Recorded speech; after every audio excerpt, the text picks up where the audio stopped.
let's move on. All right, we're gonna move on to Joel Olsteen. All right, hold on. Joel Olsteen Amen. stashed money. Stashing it.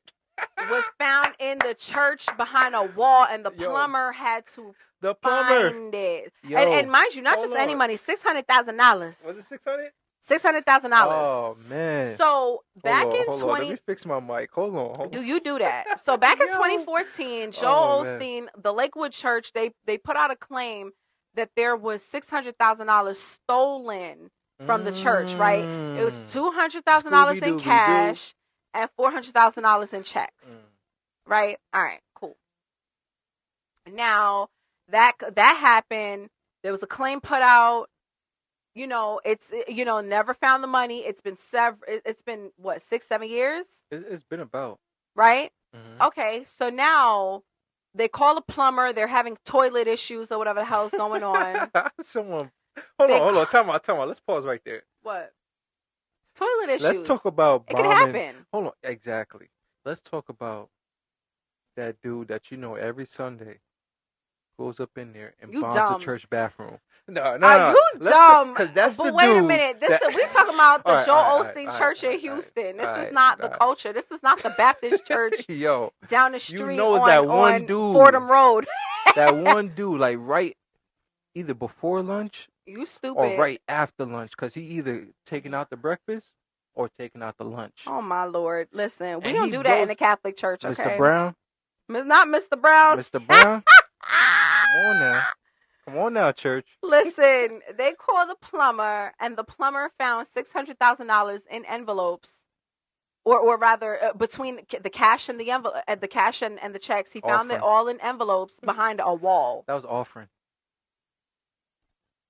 Who do you think put it there? I think it was an inside job. No. Because who else has access to the money? Was it the usher? All right, if there's no fingerprints, it definitely was the usher because they wear gloves. What? I wasn't even thinking that far ahead. What? All right, if it was Joe Olsteen. Man. So. But if it was one of his, I mean, first of all, how did he have access to behind the toilet? And that's how you know. Yes, it was an inside job. It had to be an inside job because they had access. Too. Right. It's definitely somebody who had access to the money. And it's also somebody who knew the building well enough that they knew that they could hide money behind a wall. First of all. In the bathroom. No. That's an inside job. It's absolutely an inside job. But I mean, inside as far as like Joe Osteen's circle. Not like his administration, like going down, trickling. I'm talking about his actual circle of people that he's. Because think about it. Who's thinking like, oh, yeah, I'm going to work here long enough where I'm going to hide this money here and then take it out later? Listen. Who's doing that? Not like a regular employee, not an usher, not, it has to be someone that knows that, okay, I'm always going to be in this building. I can always know that it's there. And then when it comes time, I'm going to take it out. Or maybe the church is about to move and they're about to close down the building. I tell you what, it had to be whoever it was somebody who doesn't work there anymore and doesn't have access to the building anymore. Because if you're smart enough, if that was the case, you would remove that money before the plumber comes. That's a fact. You would not want the plumber to know. You wouldn't want anybody to find that money. Yeah, because it's been years. So you would have probably took it out. Yeah. So clearly it's somebody who doesn't have access to the church anymore. Right? So it was I think it was absolutely an inside job. And it's absolutely somebody who doesn't have access to the church anymore. And so I think, though, it just looks... listen, it just looked goofy as hell. This situation is just goofy as hell. I know this topic.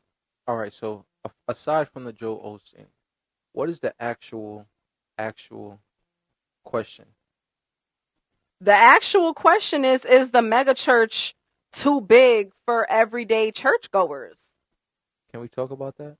Yeah, let's talk about it because I don't even know what the hell to say about that. Yeah. So where I was going with that is that I'm used to, the culture of the church. The Caribbean churches that we go to, very small, very community, very family oriented. We're tight. Okay. I had a friend. She brought me out to a church. I'm not going to say the name, but it was one of those mega churches, and I went there and it just didn't have the same feeling, like spiritually. Mm-hmm. And the reason why I say that is because it felt like I was more at a concert than I was at practicing religion. Was it one of those really big churches It's a mega that church. has The mega church. they have an extra hall somewhere down the street? It's one of those mega churches where they're having they're singing the gospel, Mm-hmm. but it's more of a concert. Like you don't see the band players. I know what you mean, because I've been You know to what a I church. mean? Like, My friend invited me to a church like that, and I wasn't really feeling it. As a matter of fact, the church service was so packed, so we couldn't be inside the actual church. There was something down the street, and we had to watch the church on television. dag. They put you in the blacks only section. It was weird. It was so weird. I was like, what? I'm like, what is this? Yo. But then again, it's also, so I grew up Catholic. And so my church, and I love the church that I grew up in. Actually, shout out to Senior Malagreca. Yo, shout out to Mother Teresa, man. He is amazing. The original, the Mother Teresa, the original OG. Okay. Catholic Church, man. All right. She's the Shout out original. to Mother Teresa. She passed away a long time ago. But I actually love the church that I grew up in. My church is in Brooklyn, on Church Ave, and you know what? In my church, we have 3 services, right? A service is done in English, in Spanish, and also in French Creole for all the Haitian people. Oh. And then when it comes down to the holidays, like the Christmas service and the New Year service, he does the entire service in 3 languages. So as he's Shout doing out the to pastors word, that do that though. as he's doing the word, yeah, he does it. He does a line in English, a line in Spanish, and a line in French. Oh wow.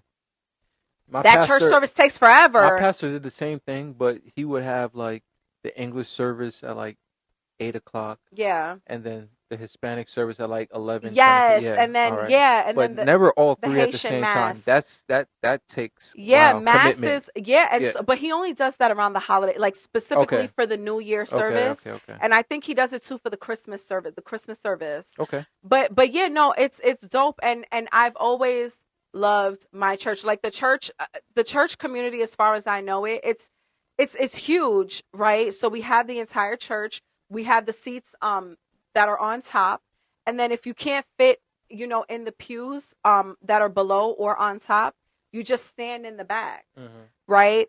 But never have we gotten to the place, like, we all need to be able, we just enjoy the community that we have. We enjoy being close to the Father and get our blessings. I don't know. It was weird to me to be sitting in a church, like to be sitting in a room down the street watching the service on TV. It was the strangest thing. Yeah, all right. So I can understand when I went to You're that not other actually church in the presence of the Lord at that point. You're basically FaceTime the Lord. Yeah, it was so weird. I was in a Zoom meeting with the Lord. The mega churches, church on TV is fine. And it's okay, but that's not the experience that I was looking for, because I went to church. Exactly. And I expected that I was going to be able to sit there and be able to be in the presence and feel the word. But I'm not going to lie though, and I don't mind watching church at home. But I'm not going to hold you. I'm not trying to hate on a church just for no reason. But I did not feel the spirit when you're not going to feel it. When I was watching him through, no, I feel it when I watch. When I see, I'm sorry, I follow TD Jake's daughter. Yeah, TD. TD Jakes, but his daughter. Oh my God, she's amazing. Yeah, amazing. How old is his daughter? She's within our age group. Okay, she's within our age group actually. I'm like, that might look and she different. is an young amazing woman pastor. You don't see that on TV. Oh, she she is. Yeah. Oh yeah. Well, her service is on YouTube. I'm not sure if it makes it to cable TV, but I watch her service on YouTube. She is amazing. 'Cause that's another thing. Why the hell they don't have women pastors on TV? They do. No, but black women pastors, do they? You know what? Okay, so because that's a different service than the male. Yeah. That's a whole different service. Yeah. That's true. I wonder that sometimes, like, yo, why don't? Because her name is Sarah Jakes. The church that my grandmother brought me to, the pastor in there was a woman, and I just realized, like, I don't watch church on TV because of that reason. Okay. Because when I was actually in church and praising, when I first started praising, like it was a woman. So now I'm seeing males. It's like a whole because the male was her husband was a deacon. And Okay. the deacon is like the second in command type. Yeah. Compared to the pastor, but right. It's just weird. But back to these mega churches though, and a disconnect. Because I think like the average everyday worshiper is looking for that spiritual connection. Yeah. And I just feel like when there's too many people, when people are even coming to church just to be like, I went there. It's like a tourist attraction, so to speak. Yeah. It takes away from the spirituality that could enhance that experience. You know what I mean? Because people are just there. Yeah, they go to church where they're from, but they're actually at your church because your church is a mega church. So I'm not gonna hold you. So okay, we started off this conversation talking about Joel Olsteen and his mega church, the Lakewood. Mm-hmm. I'm not gonna hold you. When I go to Dallas, wait, is the TD Jakes church in Dallas or Austin? I forget which one. I'm going to TD Jakes church, and that is considered a mega church. However, but I feel him through YouTube. That's what I'm saying. But again, so imagine me going there. I think I would still feel it. I think it's about how well. I when it comes down to it, it takes a lot to find your home church. Because the church that she brought me to, it was yeah. By the way, I just want to say a quick thing about Joel Olsteen. It wasn't of the culture. But I just want to say a quick thing about Joel Olsteen. All right, forget it. It was Churchill. It was Churchill Church. Yo, it's I. And you know the scam that happened with the pastor. He did some dirt. You know it. Oh my God. You know it. So wait a minute. I think that's the reason why I didn't feel the spiritual. Like that? No, hold on. I think that's the reason why I didn't feel because I'm. Yo, what's in that cup? No, I'm a very spiritual person. And when I walked in that church, there was some type of disconnect. I was like, I'm never coming back here. And you see what the pastor was doing. Wow. Out there tricking them on them hoes. Wow. Tricking on them hoes. Not all right. Mm-hmm. Oh wow. Churchill. Okay. Yep. All right. Yep. So they didn't feel it. And there was a reason. Sinners in that church. So all right. Now that you got that off your chest? I'm sorry. I wanted to say it, but I didn't want to say it because at the end of the day... No, you wanted to say it. You wanted to say it. But I didn't want to say it because I don't want to take away from the experience that other people have from that church. Okay. But I had to say it because, man, after going there and feeling a disconnect and then finding out what happened to the pastor or the forefront man for the pastors, it just brought everything full circle. And I know it wasn't just me. So, okay. I was just gonna say about Joel Olsteen, getting back to that, was that, I mean, like I was saying before about the whole incident being janky, I didn't believe it, and partially, and I just wanted to say the reason why I didn't believe it, right? Because we say a lot of things. What didn't you believe? Say that. In terms of like the whole, like when he put out the claim or when the church put out the claim in 2014 that they had $600 that went missing, I did not believe it. Okay. I was not surprised that that someday, one of these days, that money would be found. Of course, I didn't know how because I'm not psychic or anything. I didn't know how, but I knew that something was going to come back full circle, that somehow the story was going to come around full circle. Do you think? Now, I'm going to tell you why I didn't believe it. Take a couple more steps back. Mm-hmm. Joel Olsteen, this is like around around 2010 or so. I was going through a rough time. I was going through a death in my family. My father, to be exact. Oh, man. And so, that was the hardest thing that I ever went through. Mm-hmm. And I really, really needed to be connected again with church. Like, even if I was not going to church on Sunday, or rather, even if I had been going to church on Sunday, throughout the week, I really, really just needed to be connected. I feel that. And because I was losing myself, right? Mm-hmm. And I needed to hear the word at all times. And so Joel Olsteen at the time, maybe he had a book that came out and he was just becoming a very, very popular around that time. Becoming legend. Right.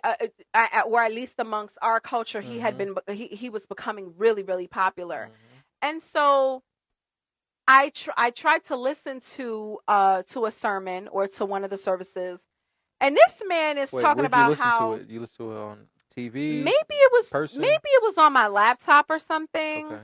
I caught something. Maybe it was on YouTube. I can't remember at this time because this is a long time ago. And I heard him preaching, and he said something to the effect of like his grandparents or his family grew up really poor, and his grandparents used to pick cotton, and they earned pennies a Not day. the cotton. Child, he said his grandparents either his grandparents or his great grandparents used to pick cotton in the fields, and they would All make right, so were very they? little Hold on, money. were they I owned by was the like- slaves? I was Or like, hold on, were they on. owned by the slaves, or was it I the other way said- around? Because I'm confused. I was so confused. Wait, what's his heritage? Is he Caucasian? Caucasian? That's what he looks like to me. And Oh, man, we gotta look that so I was so confused because I'm like, wait a minute. Is this a case of someone stealing our stories and our trauma that we have been through? Because I promise you, that's what I felt in that moment. He's not stealing. He's I'm like, deliberately. who were his grandparents? He's deliberately. Or his great grandparents, whoever the hell he was talking about, that used to pick cottons in the fields and earn very little money per day. What is he talking about? What? At that point, I stopped listening. What year was this? From that moment on, I didn't want to listen no more. Oh man. Yeah, I'm not gonna hold you. From that moment on. Was it like in a different country? Because I know like. It couldn't have been America. Listen, we're not gonna do this. His grandparents were picking cotton in America. We're not gonna do this. Hold on, his grandparents and his great grandparents. I'm not giving him a pass. In America. We're not gonna do this. Was this before or after the Boston Tea Party? I don't believe this man. From that moment on, I was like, I'm gonna have to find somebody else to inspire me. Because I'm gonna have to look elsewhere for inspiration. And like I said, I was going through a very dark period of time. We got to insert that clip in this video. I'm gonna have to find that clip so that we can share it. Because from that moment, I felt like things were a little shaky. And I was already irritated because I'm going through a very dark period in my life. Mm-hmm. So, and I'm looking for inspiration. I'm looking for motivation. And this man is this white man is busy talking about how his grandparents used to pick cotton in the fields, and they used to earn very little money. I'm like, wait a minute. In America. So I thought something was fishy, something was wrong with that. So I stopped listening. Then just a couple of years later, because like I said, this is back around 2010, 2011 maybe.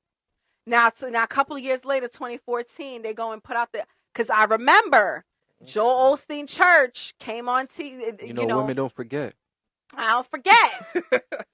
So his church, they started talking about, they $600,000 went missing, and they put out a claim. I'm like, somebody stole that. Somebody pocketed that.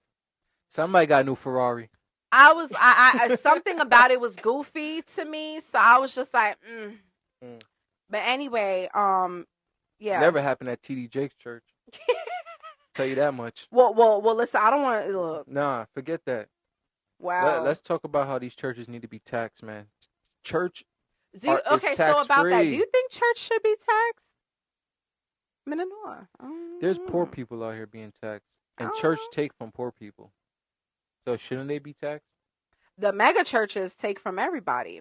They don't care who they take from. Just church in general take from poor people that have nothing. Well, let me just bring a different perspective. Let me bring a different perspective to this thing. I just want you to keep in mind. Straight cash?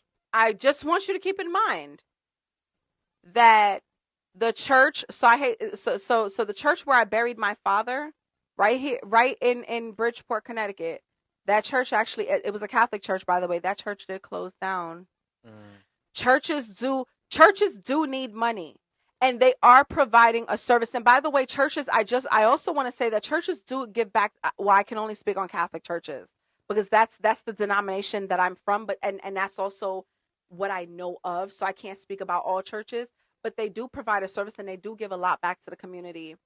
If you're ever in a situation where you can't pay your rent, or you need food and things like that, churches do help people pay their rent. So did the mobsters.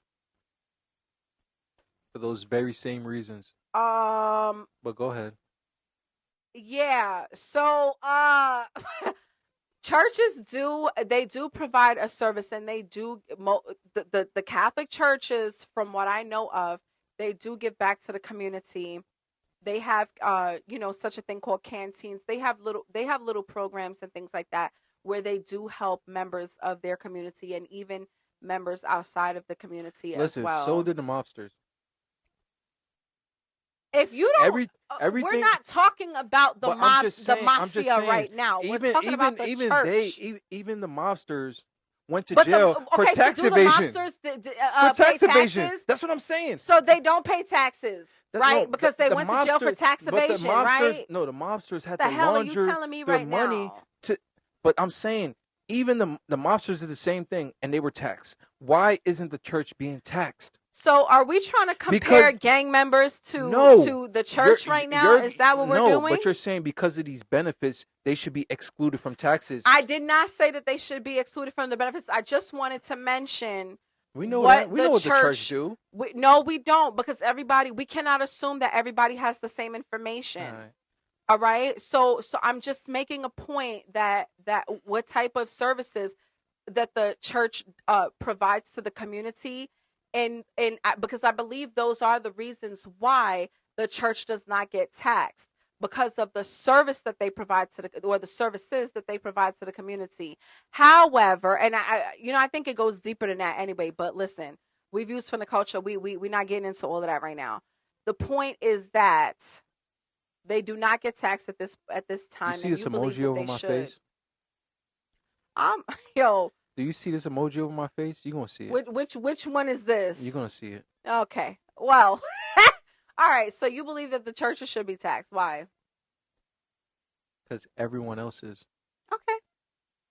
And I feel like the churches are taken to a level where they have extra money. Well, are you talking about mega churches, or are you talking about the local I'm churches? talking about mega churches. I mean, even the local churches. Because once we start taxing the churches, all of them have to be taxed. We can't just tax specifically mega churches. No, I feel like when your staff is above a certain amount, you're considered a corporation, and you need to be taxed.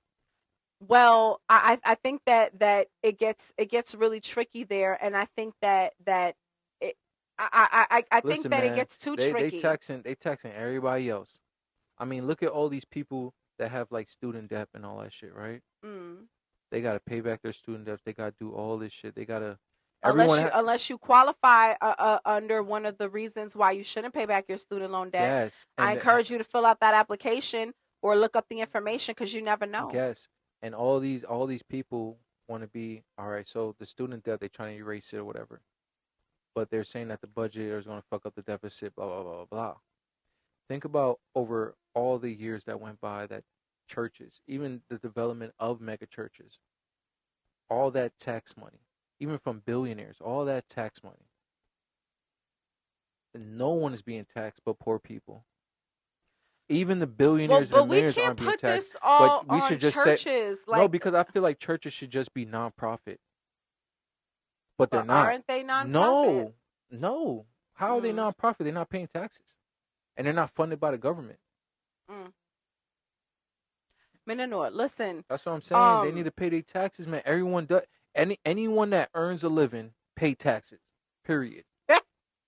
That's it. That's the rule. I thought that was the rule, but if I become a pastor, I could take that lady's money. I could take that person's money who got a sick kid who's giving me all their money for prayer, or even those pastors, those fake pastors that be on there selling holy water. Yo, you ever heard of Creflo Dollar? Yo, the man name is Dollar. Yo, Creflo Dollar is a mess. Do you know? This is a couple of years back. This is maybe circa 2015, 16, maybe a little bit before that. Maybe this is around the same time that Joel Olsteen filed that claim about the $600,000. Yo, anyway, the point is that Creflo Dollar, he put out a post saying that the church needs money for a new jet, a new private jet. Yeah, I remember that. I remember that. Yo. And that's when I was like, you know what? This mega church thing is getting out of hand. Oh my God. Because Yeah. now it's not even about I'm so giving weak.